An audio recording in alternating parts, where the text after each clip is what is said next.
monga mukudziwa kunena kuti nthawi zonse sidedi ikaitana amalawi eni ake amabwera komanso amatitumizira mauthenga osiyanasiyana, koma mundivomereza kunena kuti ife chikhalidwe chathu amalawi timaziwika kuti ndife mtundu wopa mulungu. Chifukwa cha chimenecho mundilole kuti tisanayambe zonse zochitika mmawa uno tipemphe ozipereka kuti adalise msonkhano ndi pemphero. A volunteer for a word of prayer. A volunteer, please. We are so grateful to you, God, for this wonderful day and this morning. Lord, we thank you so much for the gift of life. God, we pray as we start the briefing that you'll be with us. The issues that will be told to us, Lord, you help us that we communicate to the people we communicate to for the better of our nation, Malawi. Be with us, continue blessing our nation. In Jesus' name we pray. Amen. Amen. Thank you very much for that wonderful prayer. Without much ado, let me invite you, let me commend you for honoring our invitation a bit at a short notice. We know Lilongwe is the seat of government. You are always busy jumping up and down as the fourth arm of government, so we don't take your presence for granted. Zochitika zambiri tiyankhula muchiyankhulo imene ambiri timamva, komabe popeza kuti nkhanizo zokhuza mtundu wonse kula anthu ena anso ziyankhulo zinasamva ndiye tiziphatikiza. Mundilole kuti ndipereke bwaloli kwa anthu amene tili kusukulu kuno kuti aliyense azitchule dzina lake ndi yamba ndine, popeza manena kuti fumbi ndiwe mwini atchula kale komabe ndibwereza. Ine ndi Silvester Namiwa, mkulu wa bungwe lanu Amalawi, bungwe la the Center for Democracy and Economic Development Initiatives. Zinalo ndilalitali ndiye mwachidule timakuti sidedi, koma sindili ndekha mawa uno, ndili ndi azinzanga, ndiye ndapase bwaloli kuti aliyense azitchule. Zainabu Hassan, Hussein Citizen.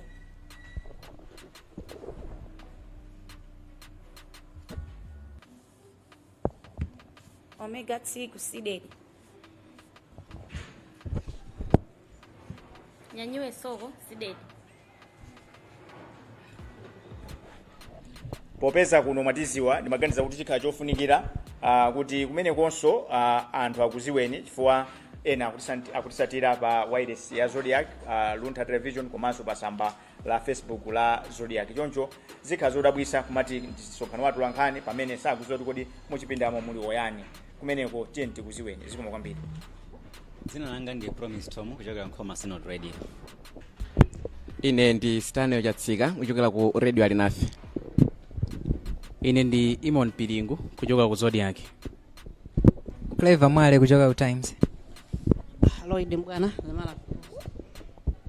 Jane Chinchere Chirwa Mije FM. Ine ndi Cynthia Yona Mlimi Radio.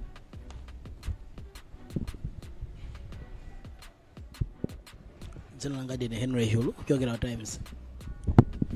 Joseph Mazizi, Capital FM. Emmanuel Jocha, Luntha TV. John Makundesa, Nzati Radio and TV. Zikoma kwambiri mutha kundivomereza kuti mphepo imene ikuomba mchipinda chino ndi yachibale. Komanso mwina timakuti tingonena kuti mwina pansipo pazimveka timaphokoso tinantina kunjaku kuchitika chitukuko pamalo tili pano, ndiye mwina omvera atha kumadabwa kuti sikutani mutikhululukira. Ndinanena kuti bungwe la sidedi ndi bungwe la Malawi ndiye nthawi zonse tikamabwera amapereka mauthenga ambiri, koma lerolo mauthengawo tiwasunga chifukwa chokuti tithamangitsane ndi nthawi. Ndiyeno msonkhano uno tiyamba ndi kumvesera pa Chingereza amati ma audio kachichewa ndichani mauthenga atatu osiyanasiyana. Nkhani imene tabwerera pano ndionena kuti mawa msogolo wa dziko lino Professor Arthur Peter Mutharika akhala akusegulira msonkhano woyamba wa aphungu wa ku nyumba ya malamulo. Ndiye tabwera ndi likasa kwayankhulira Malawi zimene tikuganiza kuti aphunguwa azike pa mtima pawo. Chifukwa cha chimenecho popeza kuti kuli speaker wa nyuwani ndimafuna mundilole kuchokera ku sidedi komanso ndi Malawi kufuna kwabwino tafunira zabwino zonse olemekezeka Asamia Suleiman amene ndi speaker wa nyumba ya malamulo. Ndiye nthawi yake John Tembo ali president wa chipani cha Malawi Congress, Louis Chimango adawasankha kukhala speaker. Ndi atawafunsa kunena kuti awawa Louis Chimango kuchokera ku chipani cha Malawi Congress Party inu mawanu ndi otani atembo popeza mwina inunso muli nyumbayi.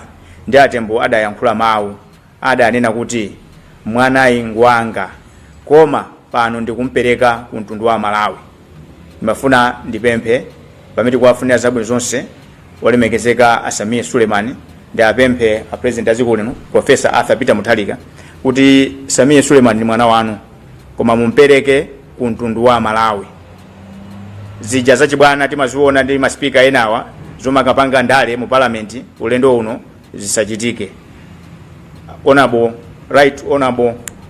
Samiya Suleiman should go there to save the nation. Zandale azibwera pambuyo muli anthu odazipanga mndale mnyumbamo tikuziwa kuti adavutika iwaja komanso asapite ndi mtima wokabwezera. Akapita ndi mtima wokabwezera ndiye kuti zikanika zijada yankhula malemu John Tembo. Mbiri kapena kuti history imatithandiza kuti tiziphunzira komanso tizikonza zinthu. Choncho pamene tikuwafunira zabwino zonse a Samiya Suleiman ndi achiwiri wawo a Victor Musowa komanso ma Esther Jolobala, muziwe kuti you have been called to save the nation. Yours is a noble job. Take it as a calling. Zikomo kwambiri nanena kuti mautenga alipo ambiri kuti tiwerenge kwa Malawi koma chifukwa cha nthawi sitigwira. Chinthu chimodzi chimene anthu anadera kukhosi ndi boma la Malawi Congress Party linali chibwana pa nkhani zofunikira, chibwana pa nkhani ya mafuta. Ndikuyankhula pano chibwanacho chifukwa chinali chachikulu tikuona be mizere ya mafuta. Ndiyeno achakwera adayankhula mawu kunena kuti iwo akudziwa anthu amene akupanga zakatangale kunokuma. Nokuma ndi kampani ya boma imene imagulisa mafuta mdziko muno. Ndiye mwina popeza kuti amate mulandu opanda mboni ndi ovuta nimafuna tikumbusane zimene anayankhula achakwera. Tikatere tizukute tione kuti kodi zimene amayankhula achakwera zinali zamkutu kapena zinali zoona.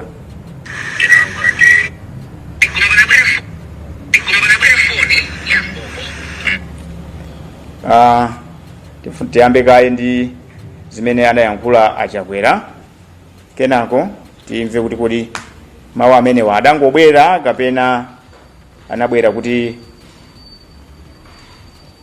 panali zoonadi zimene amayankhula. Ndiye kwanga ndikupempha kwa inu kuti munikhululukire kuti izi ni nkhondo zomwe ndili kumenyerani komanso mundikhululukire kuti zipolopolo za nkhondo imeneyi zakuperekani pakudikiritsani ma filling station. Komano chomwe ndikufuna mudziwe nchoti anthu akunokuma omwe apanga zinthu zosokoneza mafuta awa niwadziwa ndipo akudziwa kale kuti pota zisankho sabata Malawi ntchito zawo zikhala zitatha. Amenewo ndi mtsogoleri wakale wa dziko lino Dr. Lazarus Chakwera kuyankhula pa nkhani ya mafuta. Mwamva nokha akunena kuti amene amasokoneza mafuta akwadziwa kunokumako. Ndiyeno kuti zimene amayankhula achakwerazi amangoyankhulapo.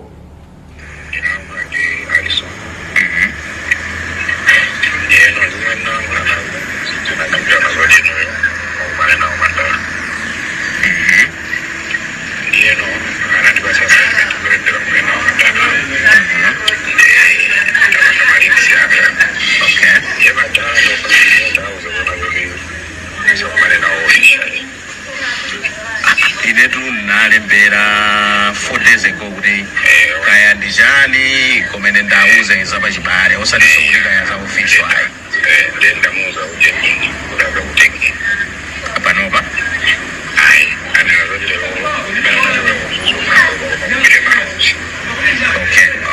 okay then ya wipira inende kati kuchera so thank you okay chabwino ndeno sikayo ndio mubidena official so ai official ndiamba ndamai official bajamai safu no zibira kumene kuja amafuna zibira ndiwo komanso ndantu amene tulimbana nawo asikhala bwino ai ndawanga zezo so niki isipona koyo kuti mawa mane nawo fantastic Lero koma mane azoda imenge ngrenze nage zikozotewa zoti anta moje. Okay we have fixed the phone. Fantastic. Okay, thanks so much. Okay.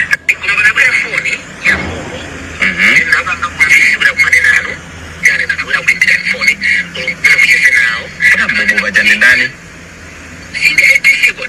oh okay nanga sibaja napempha kuti ndikumane nawo anthu achuluko anamiza koma sana anango ndipanga brutik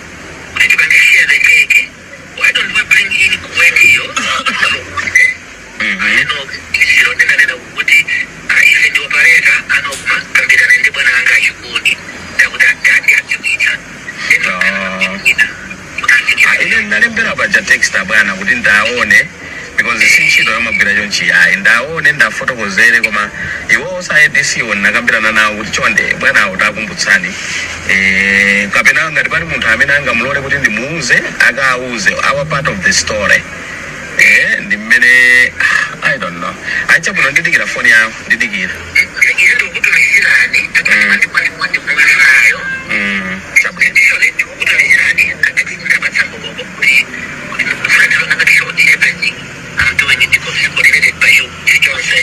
tumizani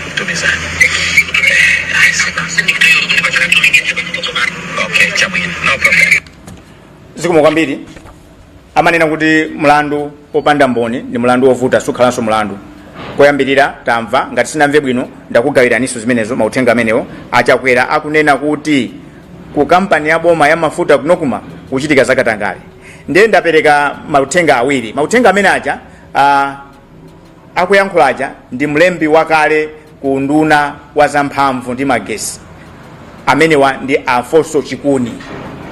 Mu uthenga wachiwiri muja akuyankhula ndi mkulu wa amene ali mkulu pano pa ku kampani imene ya boma ya Nokuma ndiye mwamva akunena kuti we should share the cake. Now a public officer azikanena kuti we should share the cake. Mafuta ina tikagula ku Omani ina tikagula ku Kuwait ndiye kuti achakwera manama kuti kuli corruption sa manama edi koma chimene chinavuta nchonena kuti adapasidwa mphamvu ziona kuti agwiritse ntchito kusana zigwiritse ntchito ndi chake lero mukayangana malo omwesera mafuta mizirida kalipobe kanema wachiwiri uja ndi achikuniwa akuyankhula ndi munthu wina amene ife mpaka pano tikumfufuza kuti munthu ameneyo ndi ndani akukambirana akuauza kuti achikuni akakumane ndi achakwera koma safuna kugwiritsa ntchito a ADC akuti apita ndi Niki munamva akutchula zina la Niki katatu konse mutithandize kufufuza inu ntchito yanu atulankhani ndikufufuza kuti kodi achikuni aja amayankhula ndi ndani ndiye ndikuzowa kuti muli ndifunso kuti kodi zimenezi mwazitenga kuti zimenezi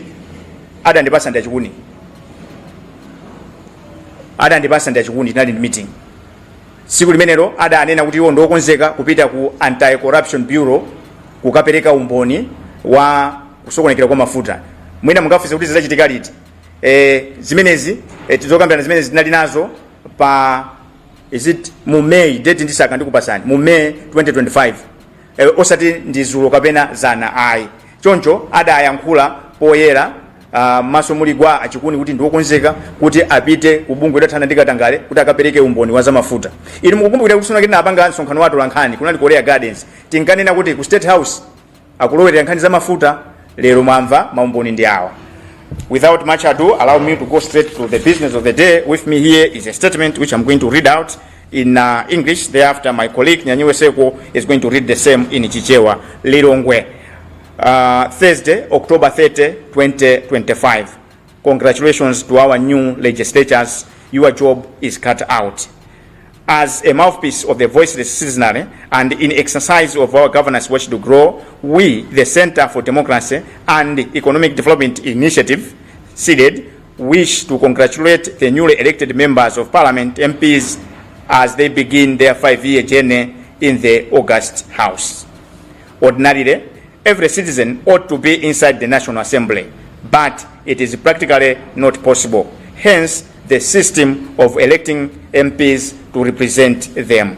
This, therefore, should serve as a reminder to the lawmakers to put the interest of the people who have sent them to Parliament before partisan and selfish interests. Where party interests contradict the wish of the constituents, the MPs should never go by the tide, but by the will of the master, who is the voter. The SEDED, therefore, hereby implores the House to reflect and at an appropriate time deliberate and pass into laws the following matters of national interest. 1. Official language in the House. In a neighboring country, Tanzania, business in Parliament is transacted in Swahili, which is widely spoken in that country. We at SEDED wish to ask our parliamentarians to genuinely debate on the merits and demerits of carrying out parliamentary business in a language which many may only be comfortable with in writing, not in speech. We believe as a nation, Malawi would benefit more by allowing its parliamentary representatives to carry business of the House in a language most of them are comfortable with in deliberating matters concerning the people they represent. That is not to undermine the importance of the English language. 2. Land crisis. Since land is the only fundamental natural resource that sustains life, we cannot begin to talk about human rights in a society where a better part of the citizenry is landless. It is against this background that we urge the ministers of agriculture and lands and relevant government and non-governmental organs to champion a land audit exercise to know who owns land and justification in the interest of Malawians. There is need for a deliberate clause in the laws to give power to government to buy land whose holders have left it idle for decades for the resettlement of landless citizens. We believe there is need for continued engagement and amicable way to reclaim such land from some holders. Every piece of land should be used productively to make significant contribution to the social and economic development of the nation. Estate owners should be engaged to arrive at a win-win situation of land usage vis-a-vis ownership in the face of advancement in technology that is making farming less labor-intensive and change in land usage. 3. Consumer protection law. Malawi needs a robust consumer protection law, among others, to ensure fairness, transparency, and accountability in the marketplace. We at SEDED are of the strong view that the Competition and Fair Trading Commission, CFTC, has failed to tame bullies in the market.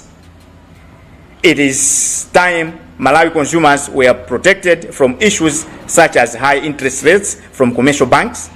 Lending rates should be capped.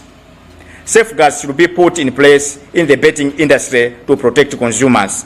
At the same time, checking accountability in the gaming industry. In the meantime, the gaming industry also needs to be audited. In the same vein, a law should be passed to control transfer pricing in a situation where commodities such as sugar, nandolo, are exported at 3 times cheaper than their local prices. Forex regulation reforms. We need a law to reverse the current status quo where some people are fighting hard to bring in forex while others are fighting tooth and nail to mop out the same through luxury imports, for example, fuel gasoline vehicles. Let the House incentivize import substitution and production for export to benefit those that help to bring in more forex. Corruption fight. To demonstrate that the country is serious about fighting corruption, we need a lifestyle audit legislation that should underpin the Declaration of Access and the Forfeiture Acts. There is need to stimulate debate on whether to centralize government procurement through the establishment of an authority or rethinking the law of the Public Procurement and Disposal of Assets, PPDA. 6. Ring-fencing local jobs. The localization policy that is ignored at the Department of Immigration and Citizenship Services should be turned into a law to reverse a trend that has been created whereby in almost all thriving companies belonging to the Asian origin and other nationals, locals are working in lower ranks while the higher paying jobs are preserved for foreign nationals. In the same case, these entities run on two payrolls, one for juniors and the other for foreign nationals. Regrettably, some of those that smile all the way to the banks to cash out lucrative salaries are working and staying in the country without permits. 7. Mandatory corporate social responsibility. Communities living and in most cases affected by operations of commercial entities suffer in vain. Most of the so-called corporate social responsibilities in the country are a mockery. SEDED, therefore, proposes the establishment of a law specifying a percentage that should go directly to communities in those particular areas. 8. Protecting citizens' rights to privacy. In his own words, President Professor Arthur Peter Mutharika, while urging public servants to embrace virtual meetings to cut costs on physical meetings, declared that his government will not spy on its citizens. In view of this, SEDED feels Parliament should come up with an act stopping suspected attempts by the Malawi Regulatory Authority, MACRA, to interfere with people's right to privacy and freedom of expression. Our lawmakers should also consider putting in place a law that ensures reliable and affordable phones, internet connection, and airtime. It is a shame that currently Malawians hardly talk continuously for 10 minutes without the call dropping off. This calls for urgent and clear key performance indicators from the country's mobile phone service providers, notably TNM and Airtel. 9. Taxes on telecommunication gadgets. Skyrocketing cost of computers, accessories, and related internet devices is denying the country a market share of online jobs, business opportunities, and education. Therefore, the 2025-2030 cohort of lawmakers should deliberate and enact a law to look at telecommunication devices to make them affordable and accessible. Away from the August House, SEDED humbly reminds President Mutharika that his predecessor shamelessly told the nation that there was rampant corruption at the National Oil Company of Malawi, NOCMA, but in his wisdom decided not to act, promising to sack those involved after winning the elections. Since he did not make it, we therefore beseech APM to act with speed on his behalf. Of course, not by cluelessly firing the staff, but first instituting a commission, a forensic audit, and let those whose dealings will be red flagged to answer their suspected wrongdoings. A similar exercise should happen at the Malawi Energy Regulatory Authority to bring confidence to shareholders in the oil industry and gas. Signed, Silvester Namiwa, SEDED Executive Director. That's the end of the statement. Thank you very much for your kind attention. Ndina anena koyambirira kuja kuti zokambirana zimene tikambirane pano kwakukulu zalunjika ku nyumba ya malamulo popeza tindi aphungu atsopano, komabe pali nkhani ina imene kuima payokha imene ndi nkhani ya mafuta imenenso tayikamba koyambirira ndi kumapeto. Ndipo popeza kuti ndimawerenga chikalata chimuchiyankhulo cha Samunda, ndimafuna mundilole kuti ndipereke bwaloli kwa nzanga Comrade Nyanyiwe Soko. Koma Comrade Nyanyiwe Soko akukonzekera, ndimafuna ndikuwuzeni kuti ku Britain kumene ndi kholo la tribe ku nyumba ya malamulo amakambirana chiyankhulo imene wamayankhula kumene. Kwa America chimozimozi, pafupi apa ku Tanzania amagwisa ntchito chiyankhulo cha Swahili chimene ambiri amamva. Ife ku nyumba ya malamulo amagwisa ntchito Chingerezi.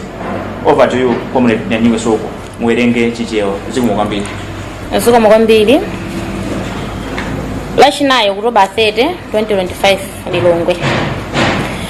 Mafuno abwino aphungu atsopano kuchoka ku SEDED. Ife abunge la SEDED tupereka mafuno abwino kwa aphungu a nyumba ya malamulo atsopano, ndipo tikufuna kuwakumbutsa kuti ntchito yawo ndiyoyimira anthu osati zipani kapena zofuna za iwo eni. mwanjira ina bwezi tonse amalawi tikupita ku nyumba ya malamulo, koma popeza nzosatheka kutero nchifukwa chake timayima panzere kusankha otiyimira ku nyumbayi. Chifukwa chake bungwe la sidedi likuchenjeza aphungu kuti asamayiwale mabwana awo omwe adawasankha popanga ziganizo mu zaka zisanu zomwe akhale ku nyumbayi. Sidedi tikufuna kulimbikitsanso aphungu kuti azika patsogolo zofuna za anthu omwe anawasankha, osati zofuna za zipani kapena za iwo eni. Mwazina bungwe ili likulimbikitsanso aphunguwa kuti azukute mozama komanso kulimbikitsa nkhani izi. 1. Kugwiritsa ntchito chilankhulo chomwe amalawi ambiri amava. Kufufuza ngati chilankhulo cha Chishewa chingathandize bwino pakukambirana ngati momwe zimachitikira ku Tanzania pomwe amayankhula Chiswahili m'nyumba ya malamulo. 2. Nkhani za malo. Nduna za malo komanso ulimi zikuyenera kutsogolera kauniuni wa malo kuti boma likhale ndi kaundula weniweni okhudza umwini wa malo. Nyumbayi ikuyenera kuyika lamulo loti nzika za mayiko ena zikamagulitsa malo boma lizigula nkumapereka kwa nzika zomwe zikusowa pokhala. Nyumbayi ikuyenera kupeza njira yoti ma estate ati ayambenso kupindulira anthu omwe amakhala m'madera oyandikira maka poganizira kuti aleke kulemba anthu ntchito komanso sakulabadira za ulimi watiyi. Boma likuyenera kuteteza malo onse omwe sakugwiritsidwa ntchito ndi kupereka kwa omwe alibe pokhala. 3. Lamulo loteteza ogula. Dziko la Malawi likufunika lamulo la mphamvu loteteza ogula kunchitidwe opsinja ogula, mitengo yokwera ndi zochitika zosowa chilungamo pansika. Amalawi akuyenera kutetezedwa mwachitsanzo chiwongola dzanja pa ngongole za ku banki chikuyenera kukhala ndi mulingo othera osati monga momwe zili panopa. Kampani zochititsa maere kapena kuti njuga zikuyenera ziunikidwe ndipo malamulo akhazikitsidwe kuteteza anthu. Komanso nyumbayi iyike lamulo loletsa kuzembetsa phindu potumiza katundu kunja pa mtengo otsika kuposa momwe akugulitsira mdziko muno. Mchitidwewu wakula ku malonda a shuga ndi nandolo. 4. Kusintha malamulo a ndalama zakunja forex. Kulimbikitsa kupanga zinthu zomwe zingagulitsidwe kunja m'malo mogula zinthu zosafunika kuchokera kunja. Zikuoneka kuti pamene ena akuchilimika kutumiza katundu kunja, ena amakangalika ndi kuyitanitsa zinthu zomwe zimaononga ndalama zakunja zambiri mosalabadira za zinthu zina zofunika kwambiri monga mankhwala, mafuta ndi zipangizo za mafakitali. Nyumbayi ikuyenera kuyika lamulo loteteza komanso kulimbikitsa omwe amachita zotheka kuti dziko muno mukhale ndalama zakunja zokwanira. 5. Nkhondo yolimbana ndi ziphuphu. Kukhazikitsa lamulo lowunika momwe akuluakulu aboma komanso andale akukhalira miyoyo yawo polingalira ndi ndalama zomwe amapeza, lifestyle audit, kuti anthu owononga ndalama za boma azionekera poyera. Iyi ndi njira yomwe ingathandizire lamulo lija loti akuluakulu aboma aziulula za katundu wawo. Izi zichepetsanso ntchito ya bungwe lothana ndi katangale la ACB. Bungwe la sidedi likutinso nthawi yakwana yoti amalawi ayambe mtsutso pakagwiridwe ka ntchito ka nthambi yogula katundu wa boma la PPDA. 6. Kuteteza ntchito za mwayi wa ntchito. Pali kulekelera kwambiri pa kutsatira ndondomeko ya localization kuti anthu akunja asatenge ntchito zomwe akuyenera kugwira ndi nzika za dziko lino. Mchitidwewu ukusonkhezedwa kukula kwa katangale kwa nthambi ya immigration.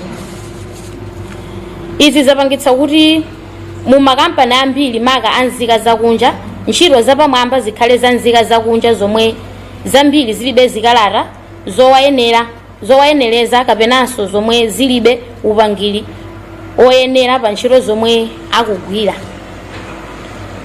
7 kukhazikitsa lamulo loti nzika zizipindula ku ntchito za malonda zomwe zikuchitika m'madera mwawo.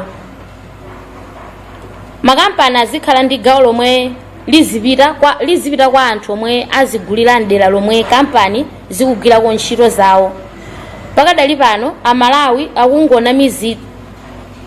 akungonamiza kuti kampani zikupereka gawo la phindu lomwe akupanga corporate social responsibility.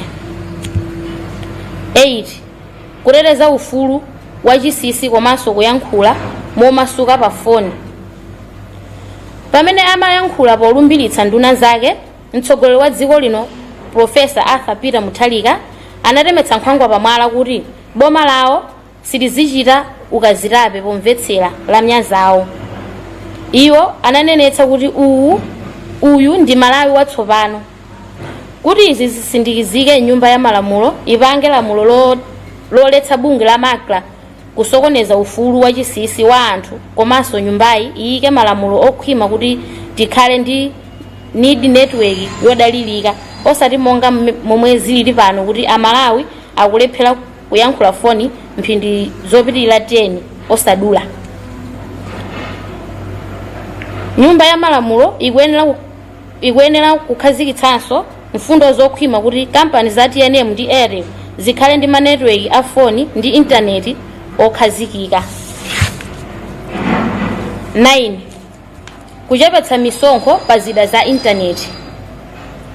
Amalawi ambiri akulephera kupindula ndi kutukuka kwa zaluso la makono kamba kakukwera mtengo kwa makompyuta ndi zida zolumikizana pa intaneti. Izi zili chomwechi kamba ka misonkho yokwera.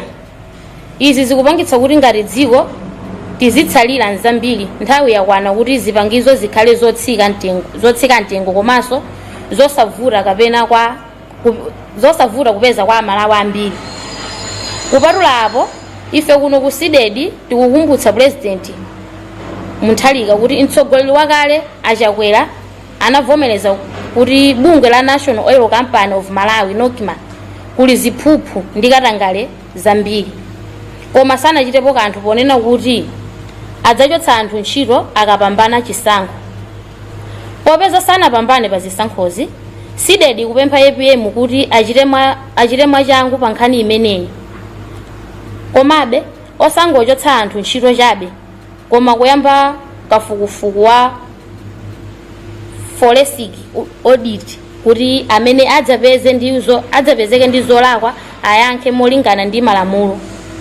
Bungweli linanenanso kuti kafukufuku ofanana ngati yemweyu akuyeneranso kuchitika ku Malawi Energy Regulatory Authority MERA kuti anthu ayambirenso kulikhulupirira bungweli. Apa ndiye pamathero pakuwerengako yasayinidwa ndi mkulu wa sidedi Silvester Namiwa. Zikomo kwambiri.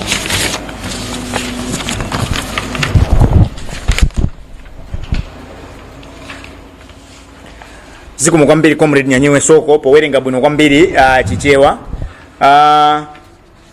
kunsonkhano waukulu umene bungwe la mipingo lidakonza Public Affairs Committee ku Blantyre. Ndinafunsa kuti kodi do Malawians deserve better. Ndimafunanso lero kuyambira atonse amene tili mu chipinda chino tizifunsefunso limenelo kuti do Malawians deserve better. Zimaoneka ngati kuti adindo komanso anthu osiyanasiyana amene amagwira ntchito mdziko muno amakhala ndi kantima kanyozo kuti we don't deserve better. Ndikunena zifukwa chani? Mdziko muno nkhani za mafoni, nkhani za network ndi chitonzo. Now my message going straight to mobile service providers is simple and straightforward. Malawians deserve better phone connectivity, better internet. Vuto limachokera kumwamba uko, anthu amene timapasa maudindo, timapasa mphamvu amakakhala kupanga zofuna zawo. Ndiyeno uthenga upite ku kampani ya TNM, uthenga upite ku Airtel, ndikukuwuzani pano kuti m'malo mwa Amalawi onse Amalawi inso amafuna zinthu zabwino zikuchitika mdziko muno ndi chitonzo sizingavomerezedwe kwina kulikonse. Malawi munomo panopo palibe anga ndi challenge pano kuti akoza kuyankhula phone 10 minutes osaduka sizikutheka.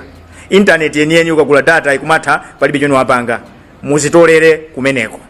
Nkhani yachiwiri ndingosindika kunena kuti APM andanena kwasimikizira Malawi kuti kulibe ukazitape wa mafoni ndiye kunyumba ya malamulo chimenechi adayankhula bwana chinali lamulo linali directive muonesese kuti makra isiye zomalimbana ndi nzika zake. Dziko lino dziko la ufulu, we have got a constitutional right to privacy and freedom of expression that should be guaranteed. Nkhani ina ndonena kuti ngati mziko muno kuti zinthu ziyende tikuyeneka kuthana nkatangale ndibwereze pamenepo kuti mziko muno kuti ziyende kuti Malawi aoneke kuti aliyese akupindula tifunika thane ndikatangale ndipo yambirira ngati tifuna kuthana ndikatangale tiyambe kuunikana tokha kuti apiringu galimoto imene mukuyenderayi ndi ndalama zimene amakulipirani ku Zodiac zikugwirizana ndi apiringu akanena kuti galimoto ndi ya 500 million ku Zodiac amatipasa 3 million ndiye tiafusa kuti mpange justify ndalama ina mwaitenga kuti ndiye akanena kuti amapanga business zokweka atiwonese marisiti mmalipira msonkho. Tine ndifuto kumalawi kuno loma ngombera manja ziti zonse munthu nthawi yonse samapanga business chipani chake changolowa mboma wayamba kuyendera ma TX mama kuti mumfunse kuti kodi chinsisi chache mwachipeza kuti muombera manja akulu zimene zotichepese ifake tikupempha gulu la ulendo uno la aphungu kuti tikhale ndi lamulo limene amatitwa kuti lifestyle audit. Lamulo limene lithandizira kuti lamulo lija lokapanga declare kwa declaration komanso lija la Forfeiture Act ligwire ntchito. Kumayiko ena samalola munthu kungozuka kukapereka kashi kugula nyumba koma kuno zimatheka. Mu 43 tikhala tisunayitupanga press briefing wina kana kagula nyumba ya 400 million anakalipira ndalama ku Standard Bank ya City Center. System inapanga red flag mwaifewa kuti anali nduna anaziteteza. Ndiyeno ngati dziko we cannot proceed like this. Ngati sithana ndikatangale tizikhala pamozimozi pamene mayiko anzathu akupitirira. Nkhani ya chilungamo pa malonda mdziko muno chilungamo pa malonda sizikuchitika. Mwachisanzo nkhani ya sugar ndikuyankhula pano sugar sakuziwika koma palibe wina alisamena kubwera poyera kuzauza Malawi kuti what is happening.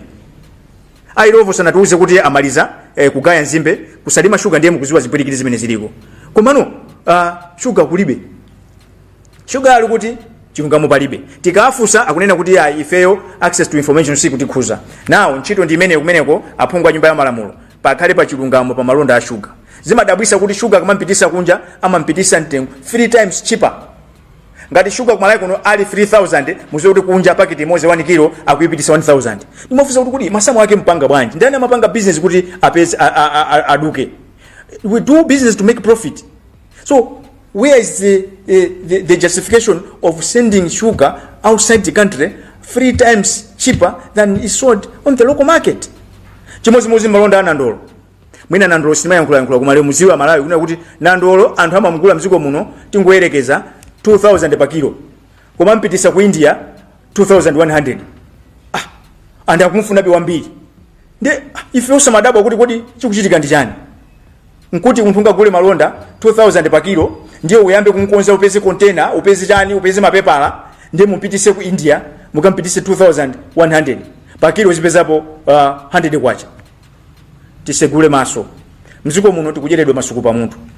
Ndiye kuli nkhani inaona kuti mu madera osiyana-siyana kuli ntchito zosiyana-siyana mwachisanzo kukalonga kuli uranium kuchikwawa kuli mizimbe kucholo kuli mukapeza kucholo kuli tea.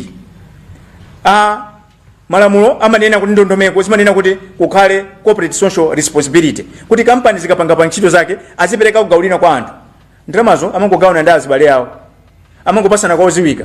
Aine anthu amene amavutika ndi mapesticides amene amavutika ndi makemiko ochokera mutii muja mzimbemo kapena amene akuvutika ndi zochoka ku mining kuja kulibe akangolipira msonkho atizatha.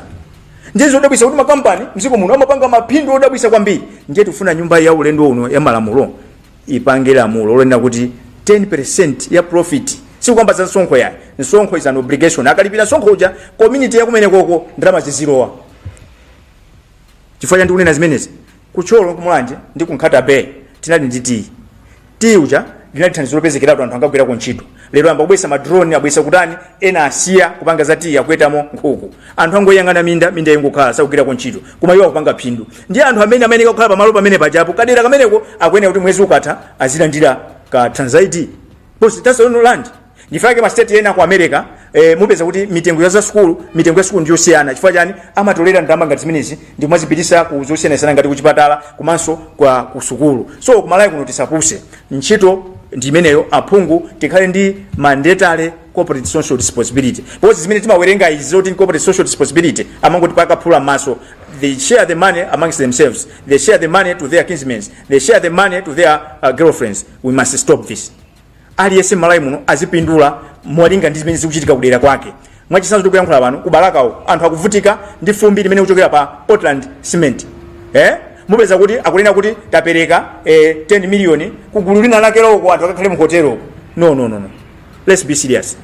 So we are making a proposal ku nyumba ya malamulo kuti tikhale ndi lamulo lapadera mandatory corporate social responsibility.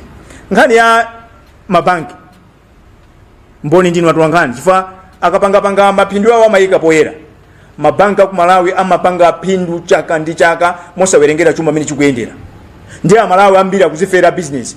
Kutenga ngongole lero uzayimaliza 2063. Kupereka kugongola 5 million uzabweza 250 million. Akulu. Sisi udabwisa zimenezi. Kwina kuti amapanga interest capping. Ku nyumba ya malamulo ikanguyambika nkhani imene simaoneka imene itere. Ulendo uno amalawi anzanga tiziyendera limodzi tikhale cheru. Akazanena kuti kufuna kupangidwe bill yoonesa kuti pakale chilungamo pankhani za ngongole tisapita tizikagona konko. Chifukwa tikalekerera kwambiri akukanga tu anthu amapanga zozikonda. Ndiye akwana nthawi yona kuti ngongole isamakhale chipinjo. Anthu asamaope ngongole. Chimene mabanki china chimene amapangira chona kuti boma limakhala la careless amangongoza kwambiri kuboma. Ikhale nthawi yona kuti ndalama zingongozedwa kwa anthu azipanga ntchito za malonda. Ngani za consumer protection takambakale kunena kuti tikuyeneka tikhale ndi lamulo ndi tuloyeneka lowateteza amalawi. Pomaliza penipeni ndibwerereso nkhani ya maloweji. Taona kuti pakuchitika ukachali anthu kumangosinthana malo palibe chimene kupanga pocha nzeru. Tifunika lamulo lapadera kunena kuti malo munthu muzika dziko lina ikamagulisa malo kapena malo auchulukira pa kamagulisidwa koyambirira asasidwe kuboma. Boma lipeze ndondomeko logula malowa ndi kupereka kwa anthu. Fa mdziko muno nkhani ya malo ili pa chipinjo. Malo ambiri mdziko muno sali manja mwathu Malawi. Izi zimangoonekera kucholo kumulanje koma sikucholo kumulanje koka olopane kulilonga kuti tenti pange kauniuni mupeza kuti tiona zodabwisa. Ndiye tikupempha anduna zaulimi ndi anduna amene atasankhidwa za malo kuti muyende kuphatikizapo makomiti akunyumba ya malamulo. Muyende mdziko muno mukhale kauniuni tiziwe malo. Chinthu china chimene mudziwe chonena kuti tikuyeneka kuti tipange ndondomeko zapadera. Si malo aliwonse amene tikuyeneka kulimapo, si malo ena aliwonse amene tikuyeneka kumangapo nyumba. Fazimatheka kuti pamalo kumangapo nyumbapo pamalo pachonde poti tikhoza kulimapo tirigu. Malo tizitanisa tirigu kuchokera ku Tanzania tikhoza panga konkuno tirigu. Koma chifukwa kuti pamalo pako ukumangapo nyumba yokhala. Pamene wina kumene akulimako ndipanda ngaga kuti palibe ndo imene ingachite. Koma chifukwa kuti ndi malo wake akukakamizika kulima. Ndiye tikuyenekano tiyambeno kumayang'ana kuti kumayiko ena nkhani za malo akuziyendesa bwanji. Tiziyendese nkhani za malo ponena kuti chiwerengero cha Malawi chikukula dziko lisili kukula. Ndiye tikumapanga ndondomeko nyumba ya malamulo tizilingalira chinthu chimenechi. Chinthu china ndi zachilengedwe. Zikuoneka kuti timangokambirana sitikikapo chidwi pa nkhani za chilengedwe. Zinthu izi tikazilekerera siku lina lake tizazuka ngati anthu opusa. Choncho ndi chake lero tinabwera pano kuti pamene tikuwalandira aphungu akunyumba ya malamulo tiwapase poyambira, tiwapase likasa. Zimene tayankhula panozi tiyesesa kunena kuti zikafike kwa mkulu wa zokambirana ku nyumba ya malamulo amene ndi Ajapi Muhango tafunenso zabwino zonse. Parliament ya ulendo uno tifuna muziyang'ana muzimvesera zofuna za anthu. Ulendo wapita uja unachitika cha manyazi kwambiri. Mu 2022 anapanga lamulo limene linazapezeka kuti lamulo nali lopanda pake chifukwa tikukavota pano nyumba ya malamulo inaitanisidwa akuti anagwirizana kuti anthu onse achitetezwa asamakavote. Nde ichichi ndi wake up call kunena kuti tikamakambirana ku nyumba ya malamulo tisikhala soba tizimvesera. Koma nkhani ndichatenena kuti kampeni amapanga muchichewa. Ndikunama misonkhano ya kampeni amapanga muchichewa. Kwakhala kumpoto apanga chitumbuka. Kwakhala kumangochi apanga chiyawo kumachinga chiyawo kwathu kukachilomwe pang'ono. Kusukulowa shide chisena. Ndiye akapita ku nyumba ya malamulo akuyankhula chizungu. Ndiye timati anthu atatuma. Does that make sense? Munthu wantuma akagulire zinthu ndiye azibwera jomapere kera jatu miyano I mean, what is that? Let's sober up. We are not undermining the importance of English as an official language. Koma, with time, teneka tizifusa zinthu zina zikodi izi zidabwera chifukwa chani? Izi zikutithandiza chani? Kodi kuyankhula chizungu kunyumba ya malamulo kumathandiza ndani? Kumathandiza chani? Ngati anthu ochepa amene amathandiza ndi chumawo, bwanji osamapangira transcribe. Ndiye nthawi yakwana kuti nyumba ya ulendo uno ya malamulo sikunena kuti ayambe kugwiritsa ntchito chiyankhulo ichi, koma tiyambe kukambirana kukodi kukambirana mu Chingerezi chiyankhulo cha samundachi zimatithandiza chani? Kodi anzatu ku Tanzania amene amayankhula Kiswahili amapindula chani? Ndiye tipite ku kholo lathu Britain. Kodi kumene koko amayankhula chichewa akamakambirana? Fa zambiri zimene mapanga kumalawi kuno kuti tinayamwina kuchokera kwa kholo lathu Britain kapena kuti United Kingdom. Kodi kumene koko zokambirana za ku nyumba ya malamulo amakambirana chichewa? Ndikanakonda tikanakhala ndi nthawi yonse. Mwaona kuti kwa nthawi yoyamba taphatikiza zambiri, koma you bear with me kunena kuti this is a love letter to members of parliament. Tikwalembera kalata mwachikondi kunena kuti amene musowe poyambira aphungu poyambira takupasani ndi apa, koma tilonjeze kunena kuti sitilola kuti musogoze zofuna zanu zozikonda pandale. Amalawi anasintha, mukuzowa kuti anthu malimbana nawo kuti akusankheni. Amene akusankhanimo musaziyese kuti mwasanduka mabwana. Ayi, mabwana ndi amene anakavotachi. Chifukwa cha nthawi makomrezi mundikululukira sindisekula bwalole kukupasani ndipereke kwa atulankhani kuti atifunse mafunso. Zikomo kwambiri, the floor is open. Ndiye ndimati ndipemphe kuti chifukwa cha zojambula mwina tiziyenda masafunsira mafunso pamenepa. Zikomo kwambiri bwana, bwerani muzayambe funso loyamba, muzitchula zina lanu ndi kumene muchokera.